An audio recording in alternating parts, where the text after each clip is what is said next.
সুপ্রিয় শিক্ষার্থীবৃন্দ, আমরা ১০৬ পৃষ্ঠার গণিত বইয়ের বিয়োগগুলো করব।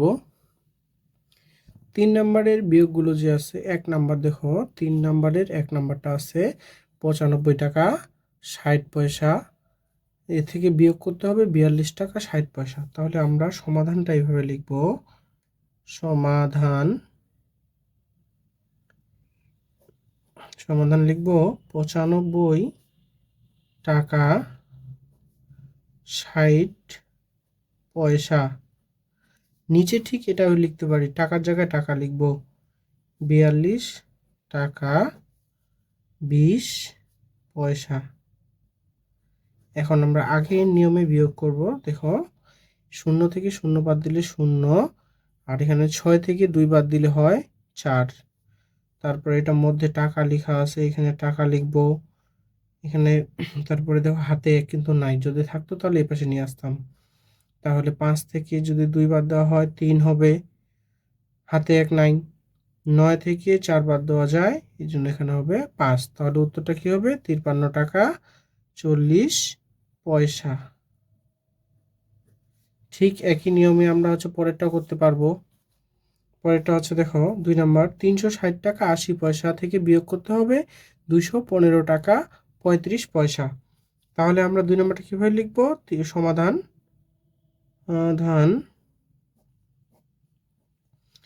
সমাধান লিখব ৩৬০ টাকা ৮০ পয়সা।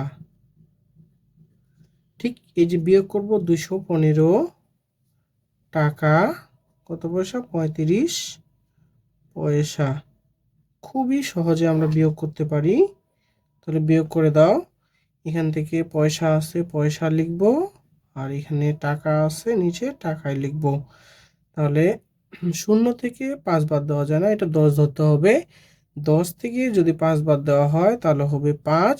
এই ১০ ধরার কারণে এখানে হাতে ১ চলে আসলো, তাহলে এটা ৪ হয়ে গেল। ৮ থেকে ৪ বাদ দেওয়া হলে ৪ হবে, হাতে নাই, কারণ এখানে আমি ১৮ ধরলে হাতে থাকতো। তাহলে এখানে ১০ থেকে ৫ বাদ দিলে কত হয়? ৫। এই ১০ ধরার কারণে হাতে ১ এখানে চলে আসলো, এটা ২ হয়ে গেল। ৬ থেকে ২ বাদ দিলে ৪, আর এখানে ৩ থেকে ২ বাদ দিলে ১। তার মানে উত্তরটা হবে ১৪৫ টাকা ৪৫ পয়সা। ৩ নম্বর যে অঙ্কটা আছে, এটা ৭৫৫ টাকা ৪৫ পয়সা বিয়োগ ৩৪৫ টাকা ২০ পয়সা। এটা বিয়োগ করতে হবে। তাহলে আমরা টাকাটা আগে লিখবো ৭৫৫ টাকা কত পয়সা? ৪৫ পয়সা। নিচে বিয়োগ করব ৩৪৫ টাকা কত পয়সা? ২০ পয়সা। তাহলে আমরা সাধারণ নিয়মে বিয়োগ করি। এটা ৫ থেকে ০ বাদ দেওয়া যায় না, তাহলে ৫ই থাকলো। ৪ থেকে ২ বাদ দিলে ২। এই পাশে দেখো হাতে ধরি নেই, ৫ ৫ মিলে গেছে ০। ৫ থেকে ৪ বাদ দিলে ১, হাতে নাই। ৭ থেকে ৩ বাদ দিলে ৪, তাহলে ৪১০ টাকা, আর এটা ২৫ পয়সা। পরেরটা আমরা একইভাবে সমাধান করতে পারি। ৪৭৫ টাকা ১৫ পয়সা থেকে বিয়োগ করতে হবে ৯৯ টাকা ৭৫ পয়সা। তাহলে এটাই লিখি ৪৭৫ টাকা ১৫ পয়সা। বিয়োগ করতে হবে ৯৯, তাহলে ১০ এককের ঘর থেকে লিখব ৯৯ টাকা কত পয়সা? ৭৫ পয়সা। এটা যদি বিয়োগ করা হয় তাহলে বিয়োগ চিহ্ন দেই। ৫ ৫ মিলে গেছে ০। এই ১ থেকে ৭ বাদ দেওয়া যায় না, তাহলে ১১ ধরবো। ১১ থেকে ৭ বাদ দিলে তাহলে দাও ৭ ৮ ৯ ১০ ১১, তাহলে ৪। এটা ১১ ধরার কারণে হাতে একে পাশে চলে আসলো, এটা ১০ হয়ে গেল। ৫ থেকে ১০ বাদ দেওয়া যায় না, তাহলে এটা ১৫ ধরতে হবে। ১৫ থেকে ১০ বাদ দিলে ৫ হয়, হাতে ১ চলে আসলো, এটা ১০ হয়ে গেল। তাহলে ১৭ ধরতে হবে। ১৭ থেকে ১০ বাদ দিলে কত হবে? ৭। হাতে ১ নিচে আসলো, এই যে এখানে ১ চলে আসবে, তার মানে ৪ থেকে ১ বাদ দিলে ৩। ৩৭৫ টাকা কত পয়সা? ৪০ পয়সা। এবার ৫ নম্বর অঙ্কটা করব। এটা একটু ভিন্ন ধরনের, এটা আমাদের খেয়াল রাখতে হবে। ৮০ টাকা বিয়োগ টাকা 50 পয়সা। শুনো, 50 পয়সা যদি থাকে, নিচে যদি পয়সা থাকে, তাহলে আমাদেরকে উপরে শূন্য শূন্য দিতে হবে। যেমন 80 টাকা এখানে আছে, পয়সা নাই, তাহলে পয়সার জায়গায় শূন্য শূন্য পয়সা লিখব বিয়োগের ক্ষেত্রে। ঠিক আছে, মনে রাখতে হবে। তারপরে 37 টাকা 50 পয়সা, তাহলে এখানে 37 টাকা কত পয়সা, 50 পয়সা। এইভাবে লিখবো। যদি উপরে কোনো শূন্য পয়সা না থাকে, তাহলে সেটা শূন্য শূন্য দিব। তাহলে আগের মতোই করি, এখানে পয়সা আর এটা টাকা, শূন্য থেকে শূন্য বাদ দিলে শূন্য, 10 থেকে 5 বাদ দিলে 5, তাহলে 50 পয়সা আসলো। হাতে 1, এটা 10 ধরার কারণেই হাতে 1 চলে আসলো, এটা 8 হয়ে গেল।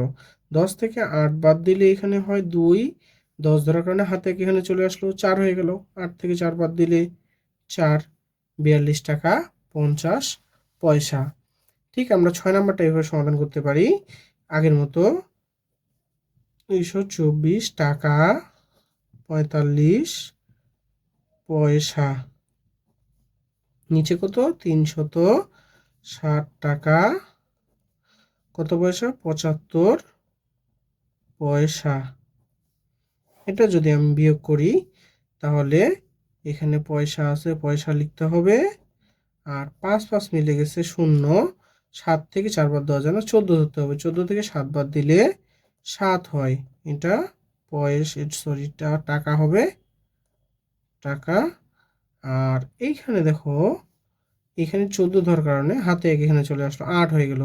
এখন 4 থেকে 8 বাদ দেওয়া যায় না, এটা 14 ধরতে হবে। 14 থেকে 8 বাদ দিলে এটা হবে 6, 14 ধরার কারণে হাতে 1 আবার এখানে চলে আসলো, 2 থেকে 1 বাদ দিলে 1, আর এখানে 8 থেকে 3 বাদ দিব, তাহলে হবে 5, 516 টাকা 70 পয়সা। সর্বশেষ যে অঙ্কটি রয়েছে সেটি হচ্ছে তোমাদের 7 নম্বরে। দেখো, 900 টাকা বিয়োগ 779 টাকা 55 পয়সা। ঠিক আগের মতোই আমি এরকম একটি অঙ্ক করাইলাম, সে অঙ্কটি এখানে দেওয়া হয়েছে। তাহলে তোমরাই বলো, তাহলে টাকার জায়গায় লিখবো 900 টাকা, আর নিচে লিখবো 279 টাকা কত পয়সা, 55 পয়সা। আমি একটি জিনিস বলেছিলাম যে উপরে যদি কোনো কিছু পয়সা না থাকে, তাহলে এখানে শূন্য শূন্য পয়সা লিখতে হয়, পয়সা। এখন আমরা বিয়োগ করতে সুবিধা হবে। তাহলে 10 থেকে 5 বাদ দিলে 5, হাতে 1 চলে আসলো, এখানে এটা 6 হয়ে যাবে। 10 থেকে 6 বাদ দিলে হয় 4, আর এখানে 10 ধরার কারণে হাতে এখানে 10 হয়ে গেল। 10 থেকে 10 বাদ দিলে এটা 0। আবার মনে রাখবা, এটা 10 ধরার কারণে এটা 8 হয়ে গেল। কিন্তু এখন দেখো, 10 থেকে যদি 8 বাদ দেওয়া হয়, তাহলে হবে 2। এটা 10 ধরার কারণে আবার হাতে 1 এখানে, তাহলে 9 থেকে এটা 3 হয়ে গেল, 2 আর 3, 9 থেকে 3 বাদ দিলে 6, 620 টাকা এখানে 45 পয়সা। খুবই সহজে এগুলো অঙ্ক করা যায়, আর এগুলো আমাদেরকে বারবার করতে হবে। আমি তোমাদেরকে একটা হোমওয়ার্ক দিচ্ছি, এইটা তুমি কমেন্টে উত্তর জানাবা। 8 নাম্বারে এটা আমি তোমাদেরকে বানায় দিচ্ছি, তোমরা এটা সমাধান করে কমেন্টে উত্তরটা লিখে দিবা। 1002 টাকা বিয়োগ 101 টাকা 67 পয়সা। এটার উত্তর কি হবে, সবাই তোমরা কমেন্ট করে জানিয়ে দিবা।